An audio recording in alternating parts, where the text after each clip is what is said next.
my god. Hey Jonathan, this is not the first time that you've breached the privacy contract.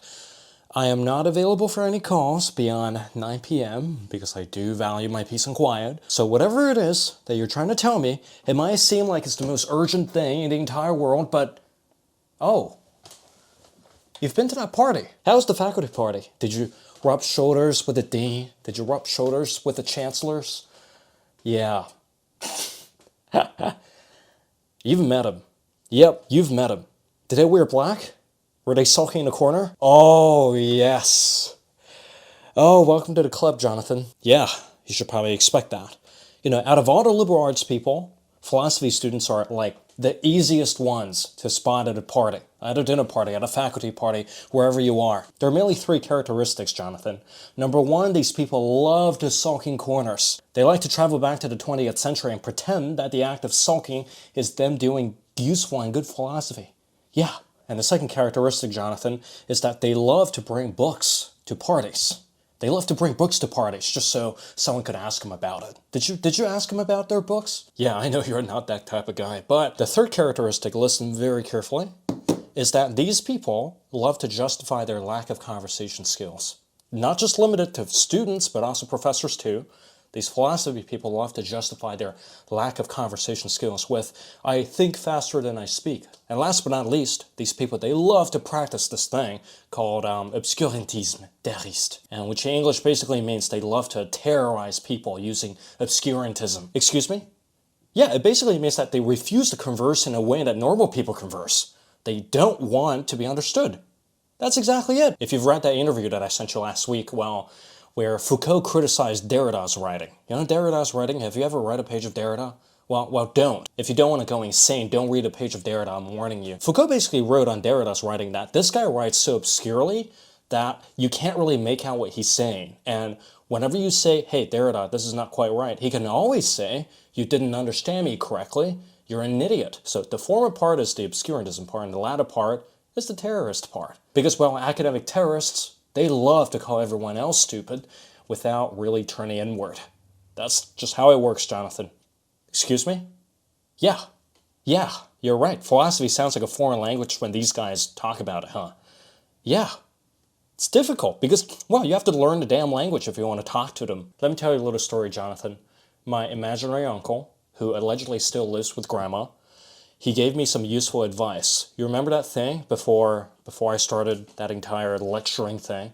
I was learning French. You know, I went to Paris. I tried to learn French in Paris, but I didn't make much progress because Parisians refused to speak French with me, or they spoke too much French with me that I couldn't understand any of it. So this imaginary uncle told me that if I truly want to master the French language, I have to date someone who's French. So there I was, I scrolled through Hinge. There were some pretty disturbing profiles in my local region. So I found this one French girl and we went on a date at the Melbourne Museum. It was a very good date, but for the entire time she refused to speak French with me because, well, let's face it, you wouldn't travel all the way to Paris just to find another English speaker, would you? Same here. This person refused to speak French with me because, well, she's in Australia, she's in Melbourne, so there's no point for us to speak French. And listen to this. We went down this little path in this outdoors area. You remember there's like a foresty area outside of the Melbourne Museum? Yeah, that part. We went down there and she looked into the path and she said something like, wow, the path reaches into the woods quite profoundly. And I was thinking to myself, wow, the French really, they do really see the subtle romance of life. They can really see the profundity of this path reaching down into the woods without realizing that the French word for deep is actually profond. So when she said profoundly, it actually meant deeply. So here it is. The same or similar looking word could mean a completely different thing in another language. And sadly, Jonathan, it doesn't just apply to a foreign language like French. It also applies to something like philosophy. Yeah, 3 weeks ago, that other party that you were invited to, it wasn't a fun party, and apparently everyone there thought I was an idealist. These weren't even people from the academy. They were just random folks having a dinner party, and I seriously don't think they really understood what idealist really stands for. I think in their minds, let me look it up here. Oxford Dictionary definition define idealist as a person who is guided more by ideals than by practical considerations. I think that's what they meant when they talk about idealism or when they label me as an idealist. I'm just not that practical of a guy. But if you just look a little bit deeper, Jonathan, into the proper definition of idealism, you'd realize that idealism actually stands for, here's from Britannica, any philosophical view that stresses the central role of the ideal or the spiritual in the interpretation of experience. Now that sounds like a word salad to me, maybe to you too. The point here is the same word, the ordinary language that we use every single day. You say chair, I say idealist, I say metaphysical, I say physical, I say yada yada yada yada. These ordinary words that we use in philosophy, they mean something completely different. Take the word synthetic, for example. And when I say synthetic, you're probably thinking about something like that thing is fake. You should not trust that thing. That person's a very synthetic person. This piece of meat, it's a synthetic piece of meat. So there's no meat in this piece of meat. But in philosophy, yeah, I'll get to that later. In philosophy, synthetic actually means the synthesis of something. So it doesn't actually mean fake. It just means that it's synthesized from different sources or synthesized from different perspectives. It's a whole can of worms. If you really want to talk like these people, these philosophy people, you have to go through all of your words, go through all of your present vocabulary, and you have to reconfigure all of the definitions of your words. Because man, in philosophy, they all mean something completely different. And Jonathan, listen to me. It's all going to be okay, okay?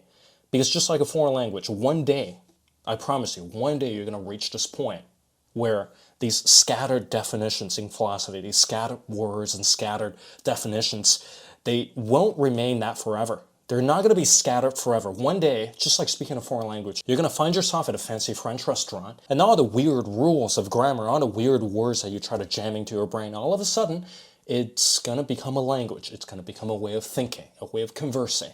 And it might even get to the point where the waiter couldn't even tell that you're not French. Parce que c'est quelque chose qui est vraiment difficile d'expliquer en français and en anglais. One day philosophy is going to be the same as a foreign language that you're trying to learn. They're no longer going to be scattered. It's going to form a new way of thinking in your brain. And the next thing you know, you're probably going to become one of those insufferable people who tends to talk in this philosophical way at parties. And probably next time when you go to this faculty party, those people will no longer get on your nerves. And you probably understand them. And next time when I find you at that party, you might be the one sulking in the corner with a book.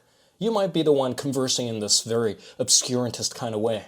And you might be the kind of person who'd actually betray me. You would betray the literature faculty and you'll become one of those philosophy people. This is just one of the dangers. Do not call me again after 9 p.m. Do not